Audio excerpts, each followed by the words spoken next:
Alright everybody, welcome back to We Play Games. I'm Walker, and here we are in Victoria 3 playing Liberty or Death, our campaign with Haiti where we're aiming to ban slavery in the world. We did get pretty strong pretty recently, just through annexing some of our subjects, but we are still part of the British market, which means that there's like a cap to how high our rank can go. If we actually never break free from the British market, I wouldn't consider that necessarily a loss. Our goal is to ban slavery, not to ban slavery and be independent. But if we find an opportunity to attack Great Britain for independence, we will. But in order to do that, we're going to need a bigger army and a bigger navy. There's just no way around it. We're at 5137 and they're at 211. 258 and they have 270 flotillas, so we're not quite strong enough to go toe-to-toe with the British on our own. Maybe we'll fight them at the same time as the French, a la the United States. We'll find out. But I think for the meantime, there are a couple of things that we need to do to make ourselves stronger no matter what, whether it's fighting the British or fighting slavery. We need to annex Venezuela, and we need to pass elected bureaucrats. So let's set up elected bureaucrats first.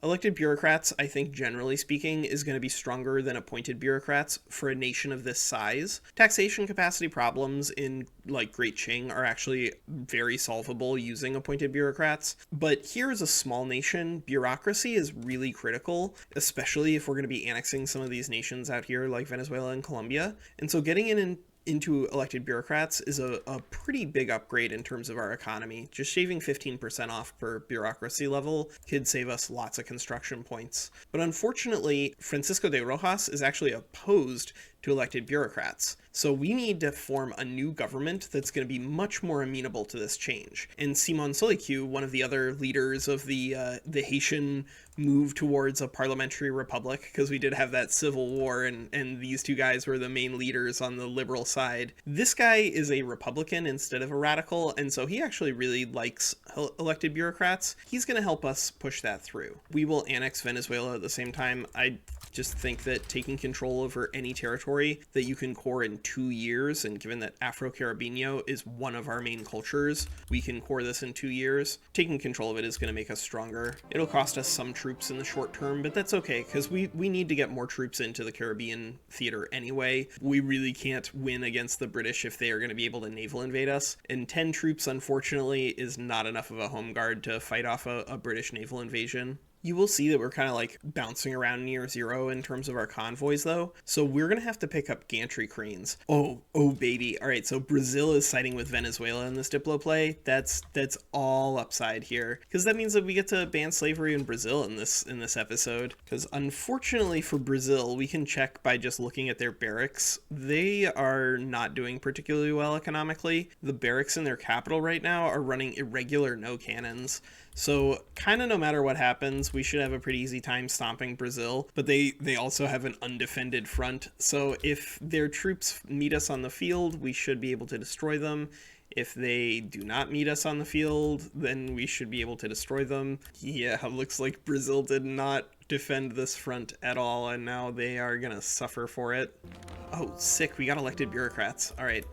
So with elected bureaucrats passed, I think we're gonna reform the government again. But this time we're going to have a different character in charge. We're going to bring this guy in, the new leader of the Catholic Church, because he's not a bandit, and therefore we do not suffer infamy penalties, which, thank goodness, because we do have some problems when it comes to infamy if we don't have Benigno del Torre in charge. It does mean missing out on the incredible high-level stats we have here, but unfortunately for Francisco, he did get caught with his hand in the till, so he's out. All right, we've annexed Venezuela. Poor Brazil. Well, you know, Brazil, this is good for you long-term. This is gonna end slavery, and your GDP is gonna thank me for this, I promise. Even if we're taking a service fee. All right, ban slavery in Brazil. Thank goodness. That was quite the eyesore down here. And we'll go ahead and just immediately annex Colombia as well. Colombia is going to add a lot more complicated stuff to our economy, and it might balloon the size of our debt. We'll see what fixed national expenses we pick up from here. But again, just this stuff cores in 2 years, which is a very fast turnaround in terms of generating net value for your economy. And we are pushing some high-level universities out in Haiti itself. So we should be doing pretty well once we can get enough people moving here to keep full employment. Now, there are just like a lot of people in Haiti right now who would be in favor of moving to cultural exclusion instead of racial segregation. The only people who would oppose it are the petite bourgeoisie, who are themselves marginalized. And this is +5 across the board for a lot of important ideologies. So I think we actually will click cultural exclusion and just see what happens. If we pass it, it costs us a little bit of authority, so we'll have to drop a decree or something like that. But that's really not a big deal in comparison to getting just happier IGs across the board. And look at that, just by going back to cultural exclusion, which we were on the beginning of the game, we've managed to get everybody super duper happy. Great. And that's a way for you to like shuffle power around in terms of what resources you have access to at the beginning of the game versus the middle of the game. If you can switch into racial segregation versus cultural exclusion, for most countries, it's going to be pretty similar. There are very few cases where there's a big difference between those. In Great Qing, for instance, you can tolerate Vietnamese people under cultural exclusion versus racial segregation, so it's worth sticking to there. And as France, you can tolerate Afro-Antillean, but like largely cultural exclusion and racial segregation are pretty similar, except in the way that they can make certain IGs happy. And so whenever you get an opportunity to make people happy for basically nothing, go ahead and do it. And we're also going to go ahead and annex Chile. Chile has been a pretty reasonable dominion so far, but I think by annexing Chile here, we're also going to pull Peru, Bolivia into the war, which is a good thing, because now we can turn around and demand Peru-Bolivian war reparations, and we'll just take the cheapest treaty port we can get with them. We don't really need the pops or the productivity of the state in question. All we really care about is trying to get our infamy back down so we don't have to conquer states at above 50 infamy if we can avoid it. Yep, our national expenses kind of exploded whenever we annexed Colombia, but that's okay. That's a short-term problem. Ooh. All right, we're up to 49% on cultural exclusion. Great. War with Chile has broken out, but I think this should be another one of these quick, easy wars like we had against Brazil. If they can't put generals on every front, then their defeat is basically guaranteed. All right, we hit cultural exclusion. Excellent. I don't think there are any other, like, truly critical things for us to get down right now. We could benefit from having National Guard in place, because this could let us conscript a lot more troops in the event that we have a big fight against the UK. But I'm hoping that we can just get our professional army large enough to go toe-to-toe with them. At least a professional army with a navy backup large enough to go toe-to-toe with them. And we've defeated Peru, Bolivia. Excellent. All right, we annexed Chile. Done. Oh, and now we have a new party formed and our government has disintegrated. All right, so what's our best government we can form now? Oh, it's the old party back together, except it looks like Simon Solicu has actually died, and now there's a reformer in charge of the industrialists. And so Francisco de Rojas is back in power, that old bandit. But we'll see what happens after the election. Ooh, it looks like the UK is in a war with France, and France is currently occupied, actually. Ooh, yeah, France is having a rough time over here, actually. Looks like they attacked for Zululand and are not going to get through. You know, I think it's time that we end slavery here in the Caribbean. I don't know if we're going to have the strength necessary to actually break through Spain. They do have a fairly large army, but I think we can break through the Spanish Navy, which is all we need in order to transfer Cuba over to our control. Not to mention, we can also conquer Puerto Rico and take Spanish war reparations. We won't ban slavery in Spain in this war simply because it's going to be a little too complicated in order for us to actually march all the way through to Madrid. Probably need an advantage in terms of military technology, and they're fighting with line infantry, mobile artillery, with like full equipment. So Spain is not going to be a pushover back home in Iberia, but out here, this should be a pretty easy one.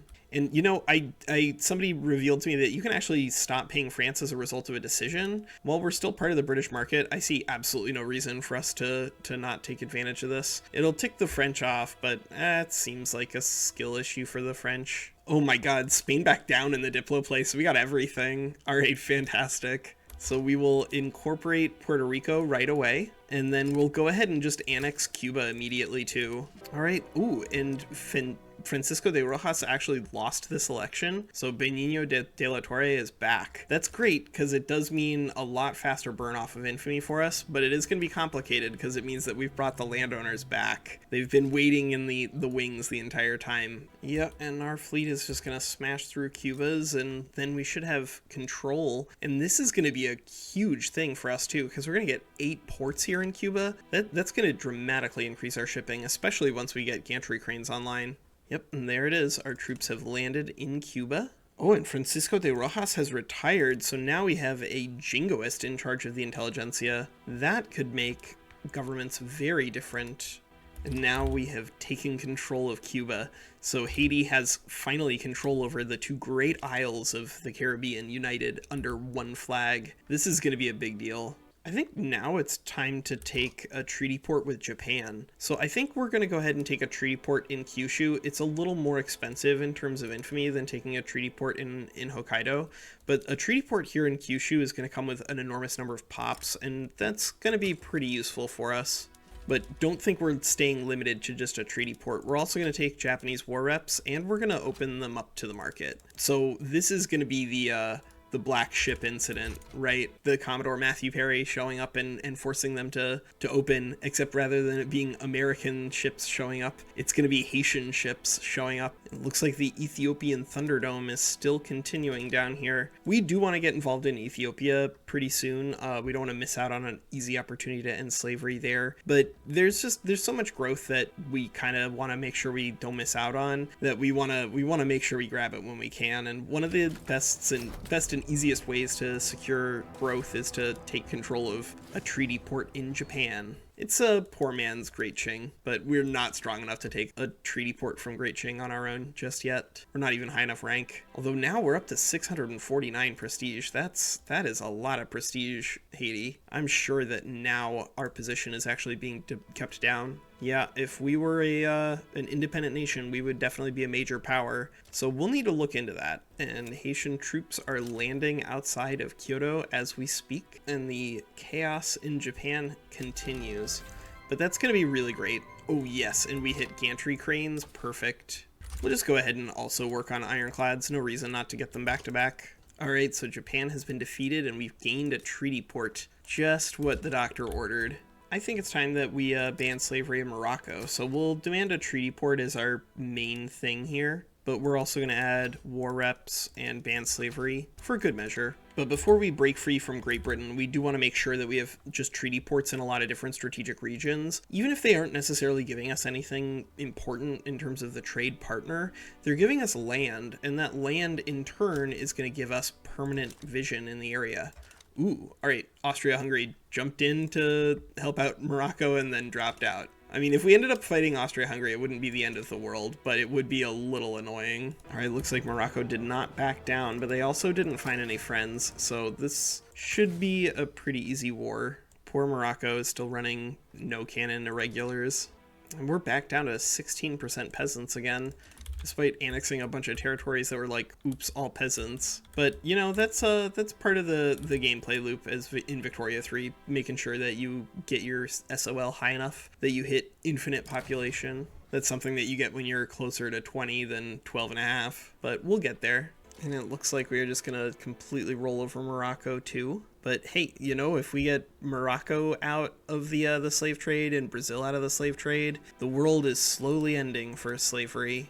All right, well, it looks like a new president is in charge of the United States, and at least this guy is associated with the Southern planters, so it makes sense that he hasn't pushed through abolition. But, you know, you guys can end slavery on your own. You don't have to wait for me to do it for you. All right, we got a treaty port in Morocco. Sick. Let's take a treaty port in Bremen. I like taking a treaty port in Bremen just because it gives us a permanent vision into Germany. But I also think it's fun just because, you know, like, hey, somebody needs to show those Europeans what's up. And if Germany is not going to unify, then we will take advantage of that. But we do want to have some interests here in Europe after we declare independence from Great Britain, because interests here in Europe are going to make it a lot easier for us to find industrial goods once we're independent. We are going to have plenty, and I mean plenty, of agricultural goods based off of where we've expanded, so I'm not too worried about that. Bremen backed down in the Diplo play and just gave us the territory. Awesome.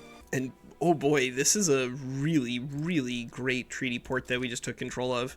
It's only 100,000 pops, but it's a ton of construction points that have already been built up. They're all like size 1, so they're not particularly powerful, but hey, you know, a size 1 building when you only have 12 of them or whatever, that's a nice little upgrade you get access to. You know what, speaking of nice treaty ports that we can gain access to, let's give Siam the Japan treatment.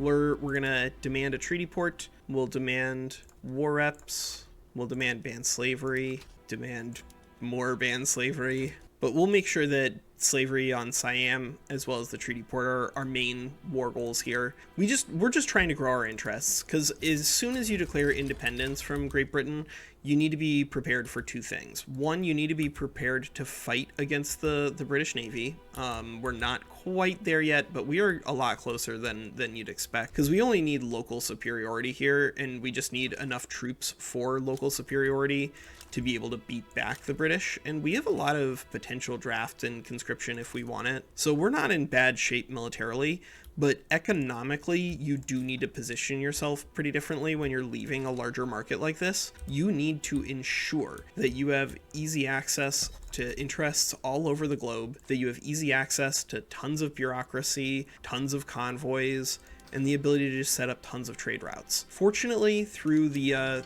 trade route strategy that we've been employing since the beginning of the game, we're in pretty good shape there, but we do definitely still need interests, because you really can't afford to run out of potential trade partners when you're trying to do import substitution after leaving a big market like the British.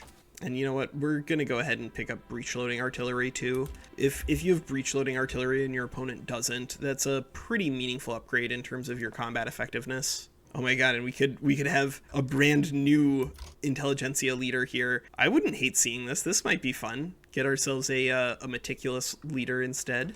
And he still isn't a bandit, so that's a good thing for us too. Alright, Siam, if you're gonna be like this, then whatever, be like this. We'll naval invade your capital.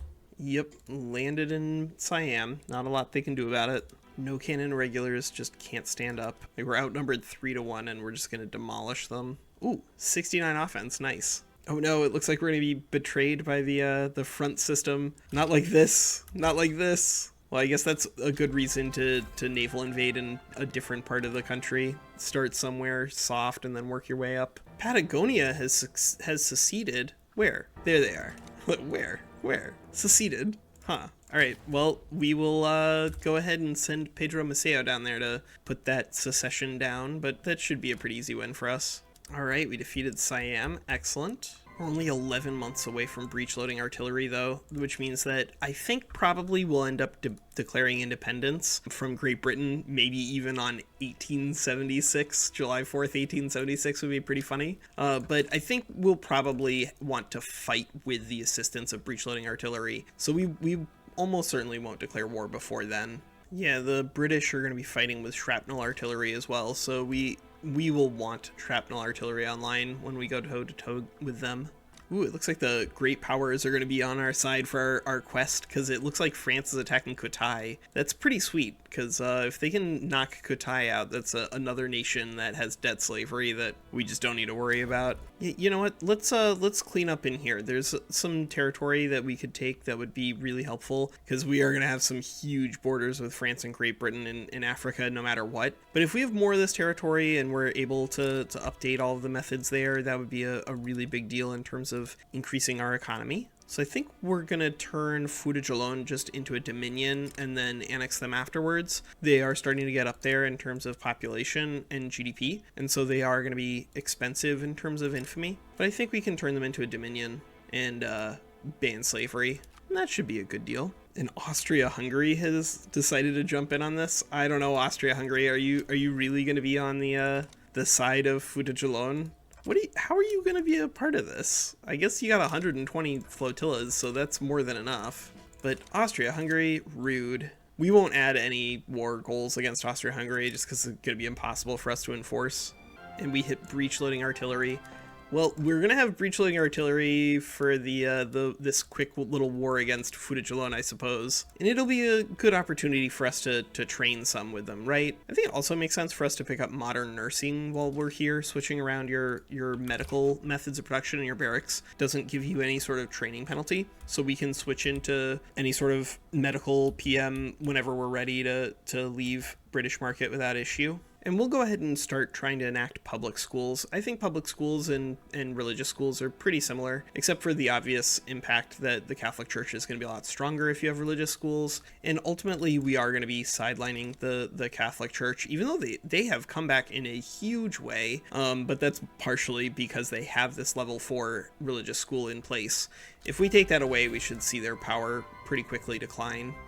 Alright, so we've defeated Fudicellone there. Now it's just us versus Austria, but we will sign a white peace, no problem. I think we're going to put a pin in it here for this episode of Liberty or Death. I think the next episode we're going to start with a bang, though. I think we're going to see what sort of methods we can come up with to gain independence from Great Britain. I don't think we're going to declare independence directly, because then we have to fight against the United States of America plus everybody else. But if we did something like ban slavery in Zulu, that would pull the British in on the side of Zulu, and then we could add independence as one of our war goals, which would make it enormously easier than trying to fight the UK and the US and all of the UK's subjects. Not to mention that banning slavery in Zulu is definitely 100% within the scope of our campaign. Then again, there's Orange River sovereignty right here. Maybe we would just conquer Zulu directly. That might be the cleaner method, but we'll figure that out before the next episode. But I think I'm gonna put a pause right here so that way we get an opportunity to declare independence from Great Britain on July 4th, 1876, and then we'll see how the British market survives without us. Their army is absolutely hilariously enormous, though, so we're gonna have to fight smart, but I think we can fight smart and win. So look forward to that on our next episode of Liberty or Death here on We Play Games. I'm Walker. Take care.